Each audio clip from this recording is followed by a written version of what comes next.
Salam saudaraku yang saya kasihi dalam kasih Tuhan Yesus Kristus. Salam jumpa, sukacita bisa kembali kita merenungkan firman Tuhan.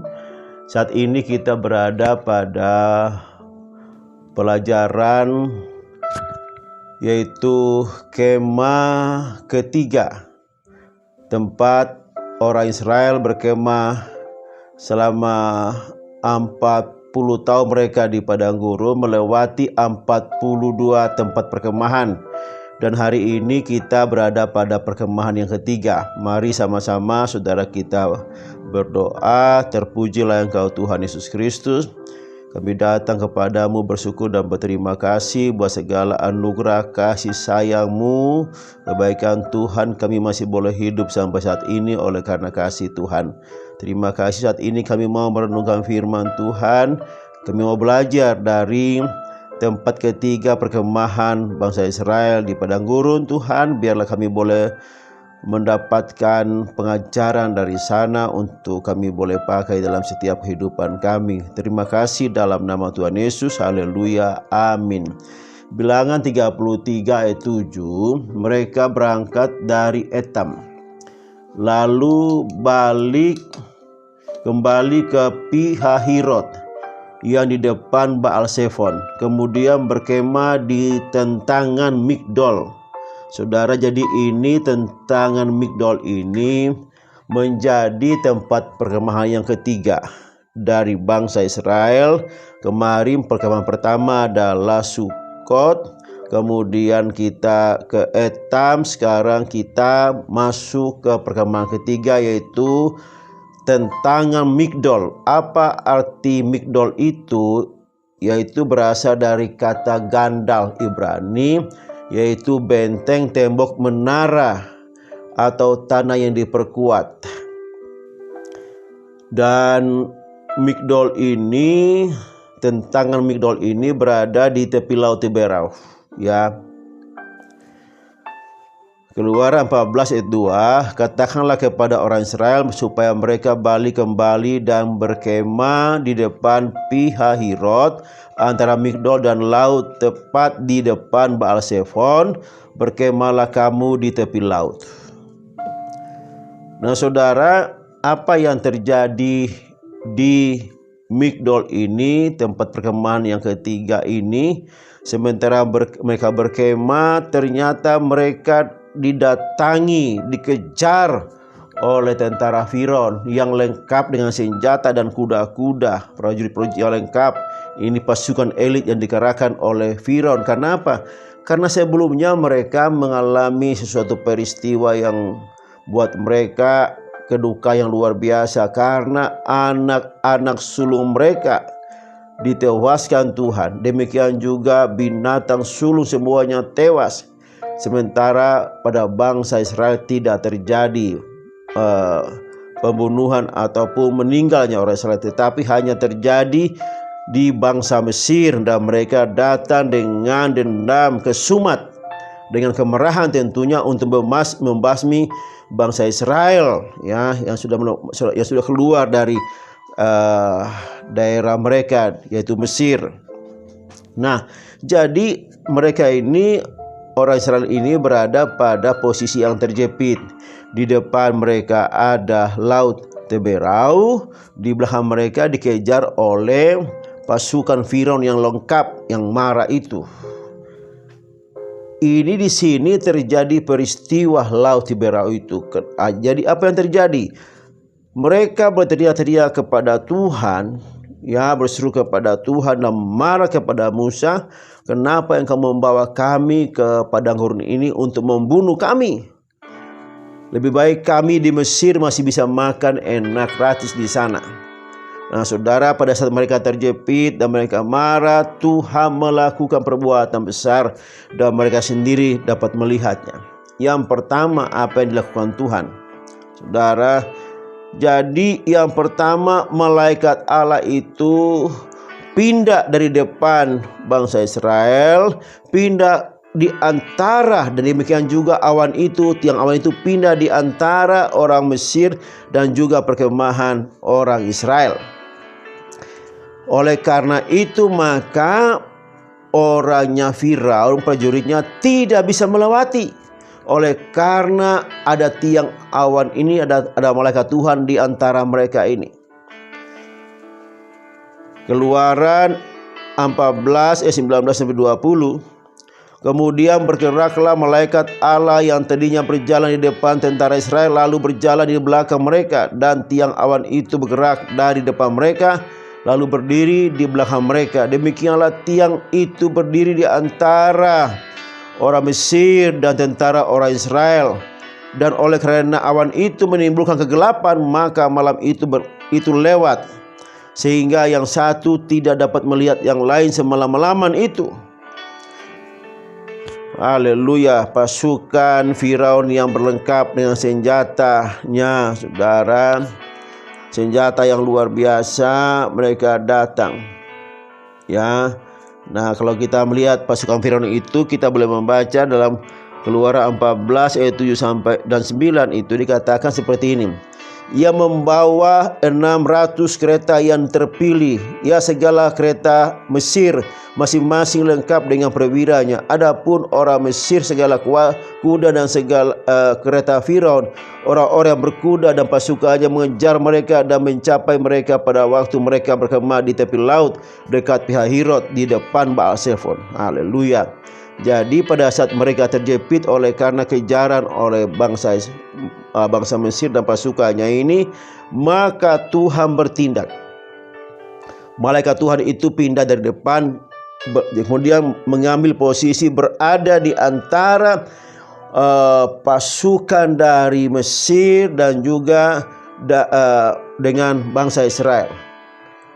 Dan mereka tidak bisa melewati karena ada tiang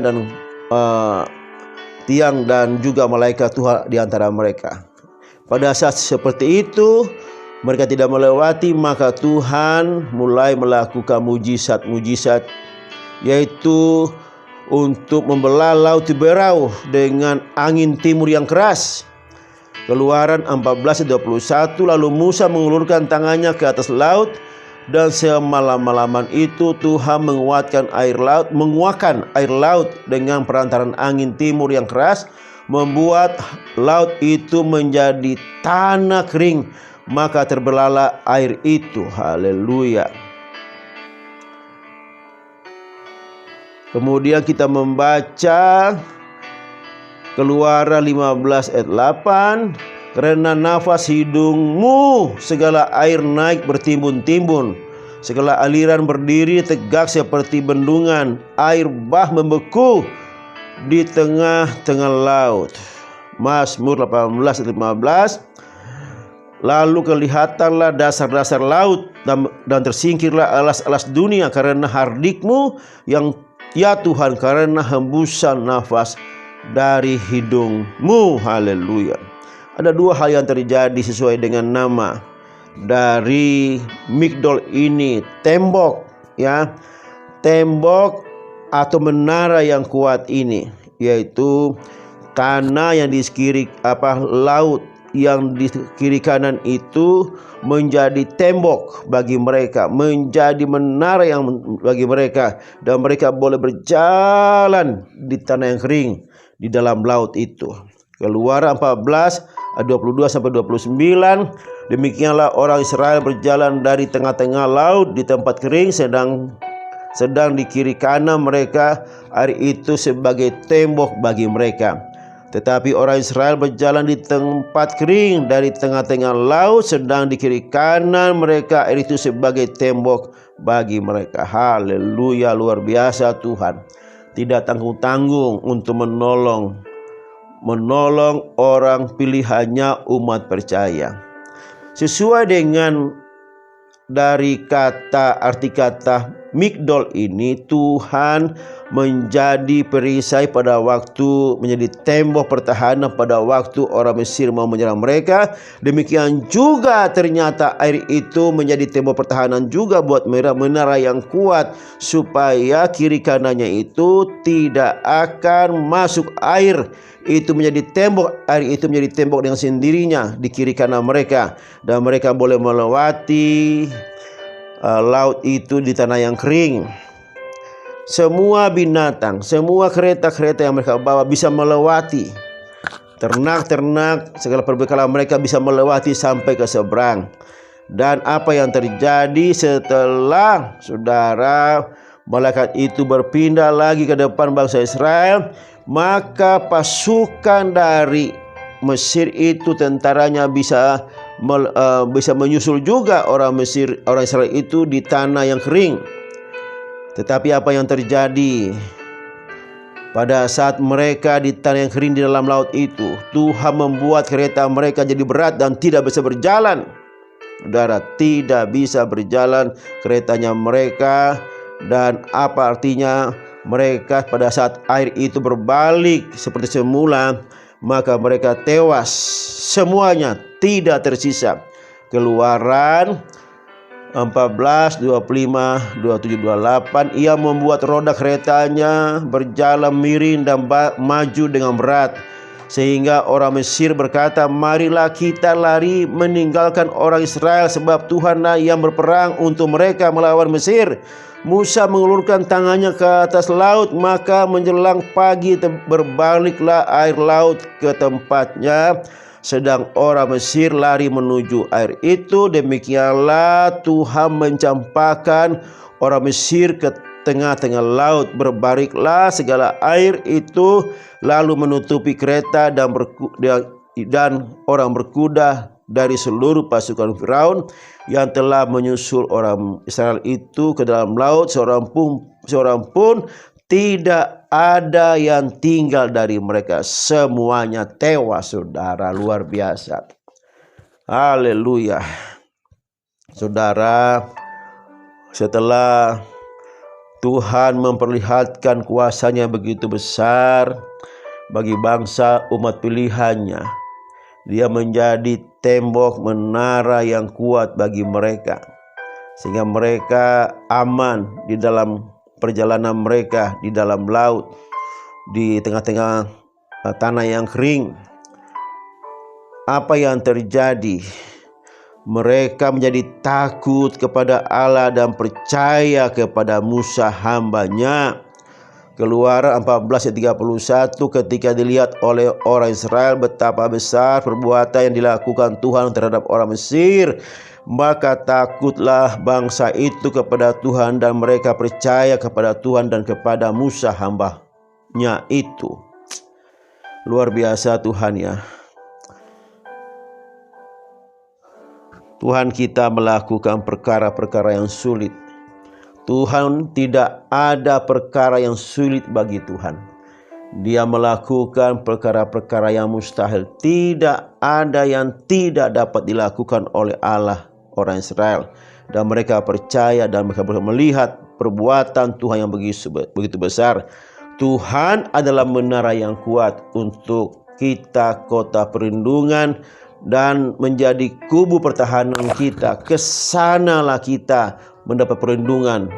Seperti arti kata migdol itu ya, menjadi tembok, menjadi pertahanan, kubu yang pertahanan yang kuat. Apa yang dikatakan Daud di dalam 2 Samuel 22 ayat 1 sampai 4.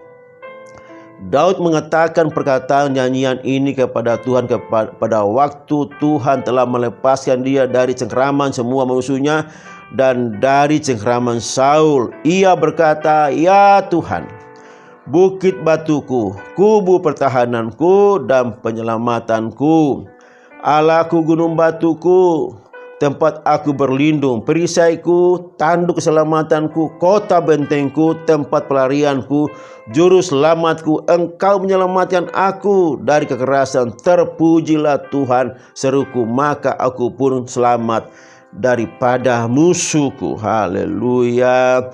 Allah di dalam Yesus Kristus telah menjadi kota keselamatan kita, saudara. Kita terlepas, terbebas dari musuh-musuh kita karena Tuhan sudah menghancurkan musuh kita. Baik itu kuasa dosa, baik itu kuasa iblis maupun kuasa maut sudah dikalahkan oleh Tuhan Yesus. Dan kita menjadi bebas, dimerdekakan. Kita masuk di dalam kota keselamatan dari Tuhan. Bagi orang yang percaya kepadanya, ada keselamatan, ada kehidupan kekal bagi orang-orang percaya kepada Tuhan, karena Dialah benteng keselamatan kita. Terima kasih Bapa. Terpujilah Engkau Tuhan, terpujilah Bapa di sorga.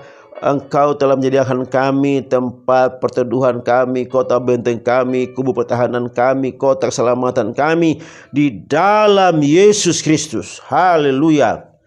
Amin. Haleluya. Terima kasih.